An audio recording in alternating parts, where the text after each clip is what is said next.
فرعون ایک ایسا بادشاہ تھا جو خود کو خدا مانتا تھا۔ اس نے مصر کی زمین پر اپنی حکومت قائم کی تھی اور اس کے حکم کو قانون سمجھا جاتا تھا۔ وہ اپنی قوم کو غلاموں کی طرح رکھتا تھا اور بنی اسرائیل پر بے پناہ ظلم کرتا تھا۔ بنی اسرائیل جو حضرت یعقوب علیہ السلام کی اولاد تھے، فرعون کے قیدی تھے اور ان سے سخت مشقت کا کام لیا جاتا تھا۔ فرعون کا غرور آسمان کو چھوتا تھا۔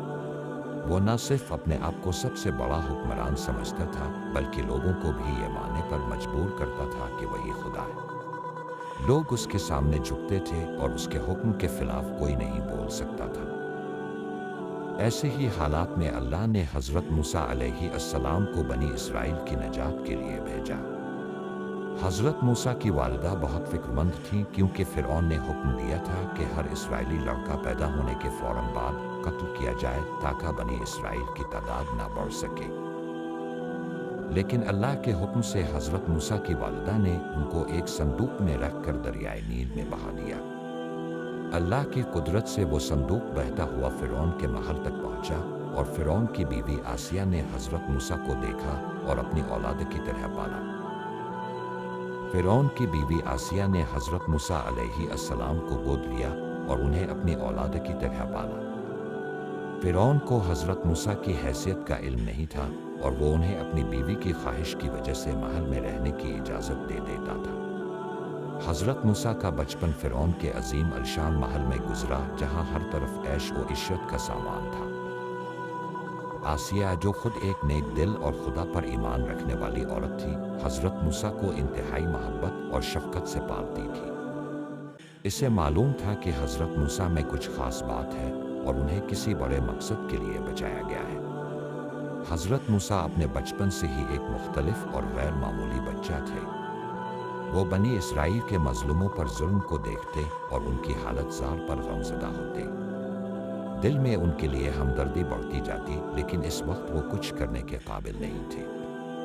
حضرت موسیٰ جوانی میں پہنچے تو ایک دن انہوں نے دیکھا کہ ایک قبطی، مصر کا باشندہ، ایک اسرائیلی غلام پر ظلم کر رہا ہے۔ حضرت موسیٰ اس ظلم کو برداشت نہ کر سکے اور درمیان میں مداخلت کی۔ غصے میں انہوں نے قبطی کو مکہ مارا جو اتنی طاقت سے لگا کہ وہ موقع پر ہی ہلاک ہو گیا۔ اس حادثے سے حضرت موسیٰ خوفزدہ ہو گئے کیونکہ وہ قتل کا مرتکب ہو گئے تھے، حالانکہ ان کا مقصد صرف مظلوم کی مدد کرنا تھا۔ وہ فوراً وہاں سے بھاگ نکلے اور فرعون کے آدمیوں کی نظروں سے چھپنے کی کوشش کی۔ اس کے بعد حضرت موسیٰ نے مصر چھوڑ دیا اور مدین کی طرف سفر کیا۔ مدین پہنچنے پر حضرت موسیٰ نے ایک کنویں کے قریب کچھ لڑکیوں کو دیکھا جو اپنے جانوروں کو پانی پلا رہی تھی، لیکن دیگر چرواہوں کی بدتمیزی کی وجہ سے مشکلات کا سامنا کر رہی تھی۔ حضرت موسیٰ نے ان کی مدد کی اور ان کے جانوروں کو پانی پلا دیا۔ لڑکیاں واپس اپنے والد حضرت شعیب علیہ السلام کے پاس گئیں اور انہیں حضرت موسیٰ کی مدد کا ذکر کیا۔ حضرت شعیب علیہ السلام نے حضرت موسیٰ کو اپنے گھر بلایا، ان کی مہمان نوازی کی اور ان کی مدد کا شکریہ ادا کیا۔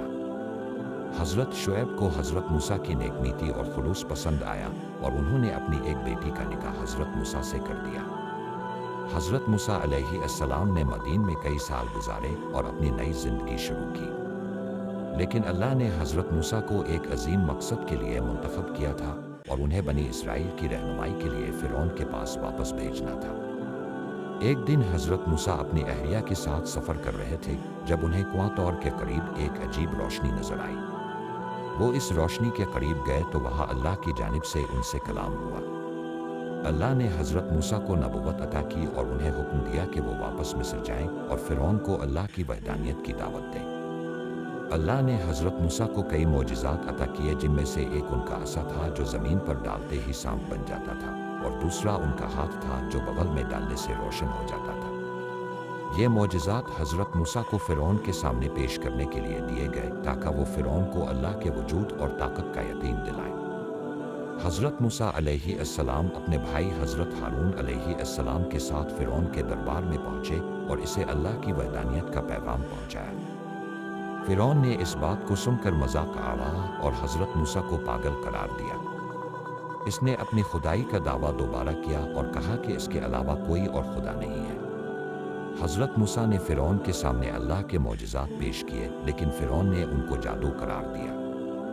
اس نے اپنے درباری جادوگروں کو بلایا اور حضرت موسیٰ کو ان کے ساتھ مقابلے کا چیلنج دیا۔ فرعون کے جادوگروں نے اپنے جادو کے زور پر اپنی رسیاں زمین پر ڈالیں جو سانپوں کی شکل اختیار کر گئیں، لیکن حضرت موسیٰ نے اللہ کے حکم سے اپنا عصا زمین پر ڈالا اور وہ ایک بڑا سانپ بن گیا جو تمام جادوگروں کی رسیاں نگل گیا۔ یہ دیکھ کر جادوگر حیران رہ گئے اور فوراً ایمان لے آئے۔ فرعون اس شکست پر غصے میں آ گیا اور جادوگروں کو قتل کرنے کا حکم دیا، لیکن وہ پہلے ہی اللہ پر ایمان لا چکے تھے۔ فرعون کا غصہ بڑھتا گیا اور اس نے بنی اسرائیل پر ظلم و ستم میں مزید اضافہ کر دیا۔ فرعون اور اس کی قوم کے انکار اور ظلم کی وجہ سے اللہ نے مصر پر کئی عذاب نازل کیے۔ پانی کا خون بن جانا، ٹڈی دل کا حملہ، مینڈکوں کا آنا اور دیگر قدرتی آفات مصر کی سرزمین پر نازل ہوئی۔ جب فرعون اور اس کے درباریوں پر کئی عذاب آئے اور وہ ہر بار عارضی طور پر حضرت موسیٰ علیہ السلام سے معافی مانگتے لیکن دوبارہ اللہ کے حکم کی نافرمانی کرنے لگتے، تب اللہ نے حضرت موسیٰ کو حکم دیا کہ وہ بنی اسرائیل کو مصر سے نکال کر لے جائیں۔ اللہ نے حضرت موسیٰ کو یہ بشارت دی کہ وقت قریب آ گیا ہے کہ فرعون کا غرور اور ظلم اپنی حد کو پہنچ چکا ہے اور اب اللہ اس کا خاتمہ کرے گا۔ حضرت موسیٰ نے بنی اسرائیل کو جمع کیا اور انہیں فرعون کے عذاب سے بچانے کے لیے مصر چھوڑنے کی تیاری کرنے کا حکم دیا۔ بنی اسرائیل جو طویل عرصے سے غلامی کی زندگی گزار رہے تھے، حضرت موسیٰ کی قیادت میں آزادی کی امید میں تھے۔ حضرت موسیٰ نے اللہ کے حکم کے مطابق رات کے وقت مصر چھوڑنے کا ارادہ کیا تاکہ فرعون کو پتہ نہ چلے۔ حضرت موسیٰ علیہ السلام نے اللہ کے حکم سے بنی اسرائیل کو مصر سے نکالا اور رات کی تاریکی میں وہ سب سفر پر نکلے۔ لیکن جب فرعون کو اس بات کا علم ہوا کہ حضرت موسیٰ اور بنی اسرائیل مصر سے نکل چکے ہیں تو وہ غضبناک ہو گیا۔ اس نے فوراً اپنے لشکر کو تیار کیا اور حکم دیا کہ وہ حضرت موسیٰ اور بنی اسرائیل کا پیچھا کرے۔ فرعون کے سپاہیوں کی بڑی تعداد اور جنگی ہاتھیوں کے ساتھ وہ بنی اسرائیل کا تعاقب کرنے کے لیے نکلا۔ اس کا مقصد تھا کہ وہ حضرت موسیٰ کو گرفتار کرے اور بنی اسرائیل کو دوبارہ غلامی میں لے آئے۔ حضرت موسیٰ علیہ السلام اور بنی اسرائیل جب سفر کرتے کرتے سمندر کے کنارے پہنچے تو وہ بہت پریشان ہو گئے کیونکہ ان کے سامنے سمندر تھا اور پیچھے فرعون کا لشکر تیزی سے قریب آ رہا تھا۔ بنی اسرائیل نے حضرت موسیٰ سے پوچھا کہ اب کیا جائے؟ فرعون کا لشکر قریب پہنچ چکا ہے اور ان کے پاس کوئی راستہ نہیں بچا۔ حضرت موسیٰ علیہ السلام نے اللہ پر بھروسہ کرتے ہوئے دعا کی اور اللہ نے حکم دیا کہ وہ اپنا عصا سمندر پر مارے۔ جیسے ہی حضرت موسیٰ نے اپنا عصا سمندر پر مارا، اللہ کے حکم سے سمندر دو حصوں میں بٹ گیا اور درمیان میں ایک خشک راستہ بن گیا۔ بنی اسرائیل حیران ہو گئے، لیکن حضرت موسیٰ کی رہنمائی میں وہ سمندر کے بیچ میں اس خشک راستے پر چلنے لگے۔ فرعون اور اس کا لشکر جب سمندر کے کنارے پہنچا تو انہوں نے بھی یہ منظر دیکھا اور فرعون نے اپنی فوج کو حکم دیا کہ وہ بھی اسی راستے پر چل کر بنی اسرائیل کا تعاقب کرے۔ فرعون کا لشکر بھی سمندر کے بیچ میں داخل ہو گیا۔ جب حضرت موسیٰ علیہ السلام اور بنی اسرائیل سمندر کے دوسرے کنارے پر پہنچ گئے، اللہ نے سمندر کے پانیوں کو دوبارہ اپنے حال پر لانے کا حکم دیا۔ پانی فوراً دوبارہ آپس میں مل گئے اور فرعون کا پورا لشکر سمندر کی گہرائیوں میں غرق ہو گیا۔ فرعون، جس نے اپنے آپ کو خدا سمجھا تھا، اللہ کے غضب سے بچ نہ سکا اور وہ بھی اپنے لشکر سمیت ہلاک ہو گیا۔ فرعون کو اپنی موت کے وقت یقین آیا کہ حضرت موسیٰ کا خدا ہی حقیقی خدا ہے، لیکن اس وقت توبہ کا کوئی فائدہ نہ تھا۔ اللہ نے اسے اور اس کی فوج کو غرق کر دیا اور بنی اسرائیل کو ہمیشہ کے لیے فرعون کے ظلم سے نجات دی۔ حضرت موسیٰ علیہ السلام کی قیادت میں بنی اسرائیل کو فرعون کے ظلم سے نجات مل گئی اور وہ ایک آزاد قوم بن گئے۔ اللہ نے انہیں ایک نئی زندگی عطا کی اور حضرت موسیٰ کی رہنمائی میں انہیں نئے احکامات دیے۔ حضرت موسیٰ علیہ السلام نے اپنی قوم کو اللہ کے دین پر قائم رہنے کی تعلیم دی اور ان کے لیے اللہ کے قوانین نازل کیے۔ بنی اسرائیل کے لیے یہ ایک نئی شروعات تھی، لیکن انہیں صحرائے سینا میں کئی امتحانات کا سامنا کرنا تھا۔ اللہ نے انہیں غذا فراہم کی اور ان کی رہنمائی کی، لیکن بنی اسرائیل کو اپنی نافرمانیوں کی وجہ سے کئی مشکلات کا سامنا بھی کرنا پڑا۔ جب بنی اسرائیل کو فرعون کے ظلم سے نجات ملی اور وہ صحرائے سینا میں پہنچے تو ان کے سامنے ایک نئے سفر کا آغاز ہوا۔ یہ سفر محض جسمانی سفر نہیں تھا، بلکہ ایمان، صبر اور شکر گزاری کا امتحان تھا۔ अल्लाह ने बनी इसराइल को गुलामी से आज़ाद तो कर दिया, लेकिन उन्हें अपने ईमान की आजमाइश में डाल दिया ताकि उनका अल्लाह पर भरोसा मजीद मजबूत हो। सहराए सीना एक खुश्क और बेआबोगिया इलाका था जहाँ ना पानी था और ना खाने का कोई जरिया। बनी इसराइल जो मिस्र में रहने के आदी थे, इस नई सूरत हाल से घबरा गए और हज़रत मूसा अलैहिस्सलाम से बार बार शिकायत करने लगे। वो भूल गए कि अल्लाह ने उन्हें किस तरह फ़िरौन के अजाब से निजात दी थी, और अब वो अल्लाह की कुदरत पर भरोसा करने के बजाय अपने माजी की आसाइशों को याद करने लगे। अल्लाह ने बनी इसराइल की भूख और प्यास को ख़त्म करने के लिए हज़रत मूसा अलैहिस्सलाम की दुआ पर अपनी रहमत का नुज़ूल फरमाया। अल्लाह ने उनके लिए मन और सलो नाजिल किया जो एक किस्म की खुराक थी। मन एक मीठा और नरम खाना था जो रोज़ाना सुबह के वक्त आसमान से नाजिल होता, और सलो एक परिंदा था जो अल्लाह के हुक्म से उनके लिए दस्तयाब किया गया। ये दोनों नेमतें अल्लाह की तरफ से एक अजीम एहसान थी ताकि बनी इसराइल को अपनी भूख और प्यास का सामना न करना पड़े। लेकिन बनी इसराइल फिर भी शुक्रगुजारी के बजाय शिकायत करते रहे और हज़रत मूसा से मिस्र के खाने और लज़्ज़तें तलब करने लगे। उन्होंने कहा कि वो सिर्फ मन और सलो पर जिंदा नहीं रह सकते और उन्हें लहसुन, प्याज और दीगर सब्जियां चाहिए। हज़रत मूसा ने उनकी नाफरमानी पर अफसोस का इजहार किया और उन्हें याद दिलाया कि अल्लाह ने उन्हें गुलामी से निजात दी है और उन्हें अपनी मर्जी के मुताबिक जिंदा रहने के लिए बेहतरीन नेमतें अता की हैं। लेकिन बनी इसराइल की फितरत में शिकायत और नाफरमानी गालिब थी, और ये रवैया उन्हें आगे चलकर कई मुश्किलात का सामना कराता रहा। सहरात में सफ़र के दौरान एक वक्त ऐसा आया कि बनी इसराइल को पानी की शदीद किल्लत का सामना हुआ। वो प्यास से बुलबुला उठे और हज़रत मूसा से पानी मांगने लगे। हज़रत मूसा ने अल्लाह से दुआ की और अल्लाह ने उन्हें हुक्म दिया कि वो अपनी लाठी से एक मखसूस चट्टान पर ज़र्ब लगाएं। जैसे ही हज़रत मूसा ने चट्टान पर ज़र्ब लगाई, वहां से 12 चश्मे फूट पड़े। ये चश्मे बनी इसराइल के 12 कबाइल के लिए मखसूस थे ताकि हर कबीला अपना अलहदा पानी ले सके और आपस में झगड़ा ना हो। ये एक अजीम मौजिज़ा था जो अल्लाह की कुदरत और हज़रत मूसा की नबुवत का सबूत था। लेकिन बनी इसराइल ने इस नेमत पर भी मुकम्मल शुक्र नहीं किया और अपनी बेसब्री की रविश को जारी रखा। अल्लाह ने हज़रत मूसा को हुक्म दिया कि वो कुआं तौर पर आएं और वहां अल्लाह की तरफ से नाजिल की गई हिदायत और अहकामात को लें ताकि वो बनी इसराइल के लिए एक रहनुमा किताब बन सके।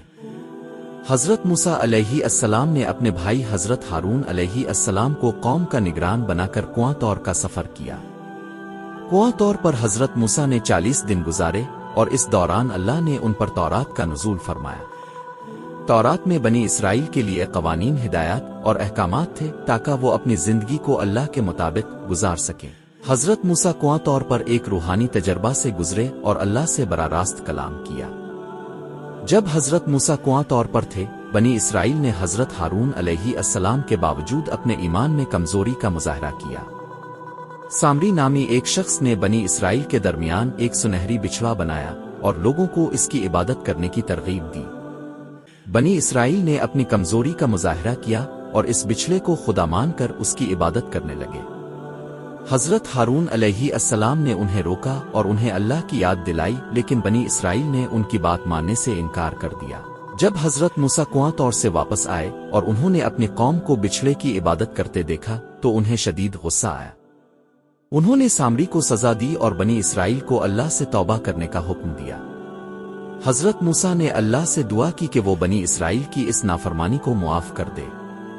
अल्लाह ने हज़रत मूसा की दुआ कबूल की, लेकिन बनी इसराइल को ये याद दिलाया कि अगर वो दोबारा अल्लाह की नाफरमानी करेंगे तो उन्हें सख्त सज़ा का सामना करना पड़े।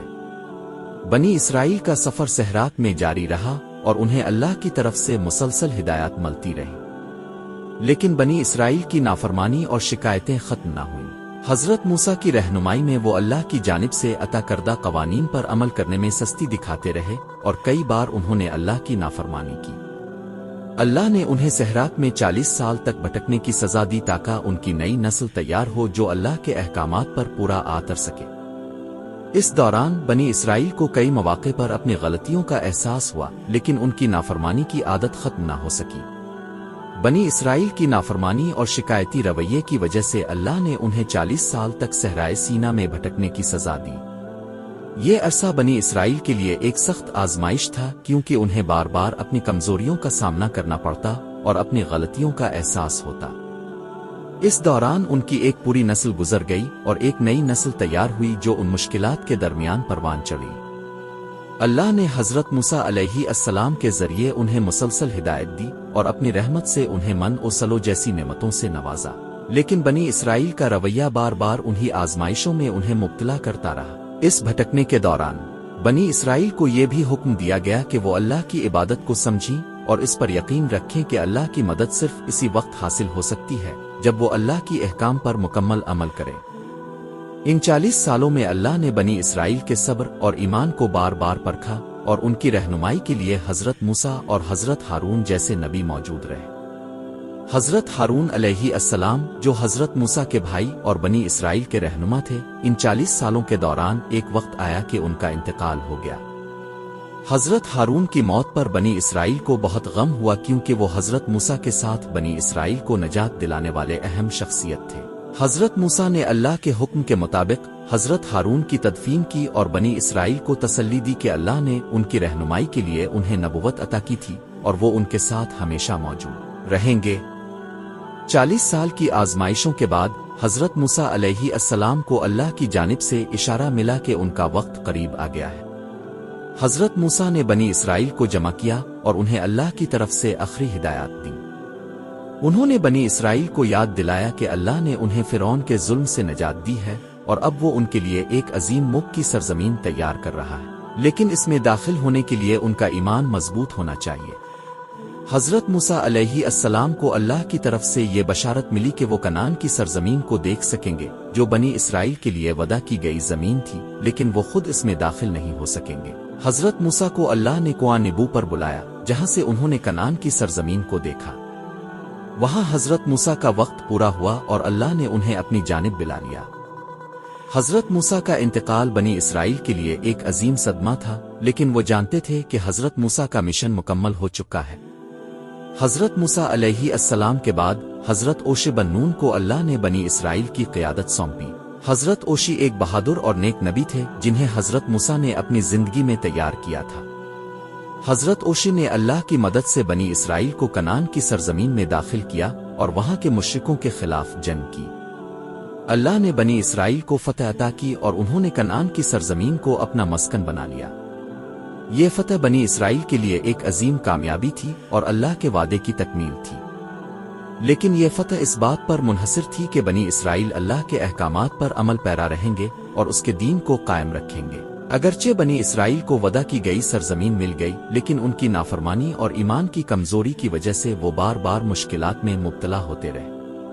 अल्लाह ने उन्हें कई नबी भेजे जो इन्हें हिदायत देते रहे और उनकी इस्लाह करने की कोशिश करते रहे, लेकिन बनी इसराइल की फितरत में मौजूद नाफरमानी और शिकायती रवैया उन्हें हमेशा आजमाइशों की तरफ ले जाता रहा। बनी इसराइल का ये सफर हजरत मूसा और हजरत ओशी के जमाने से शुरू होकर आने वाले अंबिया के दूर तक जारी रहा, जहां उन्हें अल्लाह की नेमतें मिले लेकिन उनकी नाफरमानियां भी कभी खत्म ना हो सके। हजरत मूसा और फिरौन की कहानी कुरान मजीद में बार बार जिक्र की गई है ताकि लोग इससे सबक हासिल करें। ये कहानी अल्लाह की कुदरत, इंसाफ और रहमत की बेहतरीन मिसाल है। फिरौन का अंजाम इस बात की गवाही है कि दुनियावी ताकत और गुरूर का अंजाम हमेशा बर्बादी होता है। फिरौन ने अपने आप को खुदा समझा और लोगों पर जुल्म किया, लेकिन अल्लाह की ताकत के सामने वो बेबस था और अपनी फौज के साथ गर्क हो गया। दूसरी तरफ हजरत मूसा की जिंदगी एक नबी की कुर्बानी, सब्र और ईमान की रोशन मिसाल है। हजरत मूसा ने बनी इसराइल को अल्लाह के दीन की तरफ बुलाया और उनकी रहनुमाई की, चाहे उन्हें कितनी ही मुश्किलात का सामना क्यों ना करना पड़ा। अल्लाह ने उनकी दुआओं को कबूल किया और उन्हें अपने मौजिज़ात के जरिए फिरौन से निजात दी।